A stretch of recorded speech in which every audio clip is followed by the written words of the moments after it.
Making recycled paper might not be on everyone's to-do list, but it is a very creative way to reuse recycled paper and turn it into an enjoyable project for kids and students. This paper usually isn't made for writing on, just art designs. The paper is made out of pulp and other materials that you might like to add.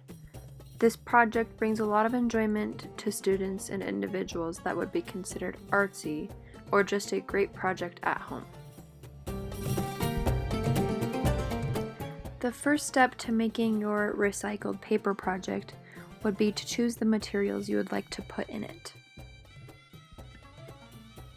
Starting off, you have to have some type of mail. You can use junk mail, drawing paper, printmaking paper, or watercolor papers, anything with strong fibers inside of it.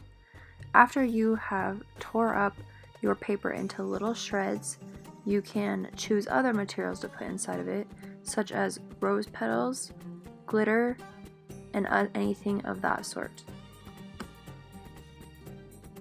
After you have chosen what type of materials you would like to use inside of your paper, you take a blender, throw a handful or two of the materials into the blender, and add water to it.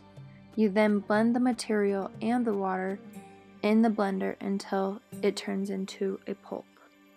After you have blended the material and water, you get a bin, any type of container from home works, fill it with water, and mix your pulp in it as well. How much water you put into the container determines on how thick you want your paper. It is the best idea to put not very much water and only your pulp and just a little bit of water. After you have your pulp and water mixed, it is time for the frame. You can get a basic picture frame and attach a screen to it. You then stir the pulp around in the water and dip the framed screen into the water and pull up slowly. Grab as much pulp and material as you can inside of the frame.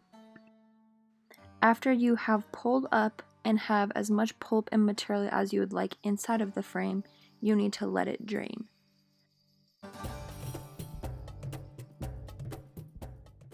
Once you have let the water drain, transfer the wet sheet onto an absorbent surface, such as a towel or a sheet.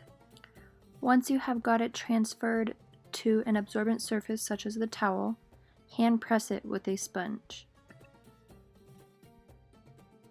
After pressing it with a sponge and soaking up as much water as you can out of the sheet, you need to let it sit for 24 hours to dry, or you can use a heat gun or a hot iron to dry it with a sheet over it.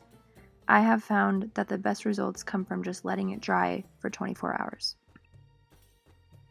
As stated, this project might not be for everybody, but it is a simple project for students or children at home. There are also many great YouTube videos to show the process of making recycled paper.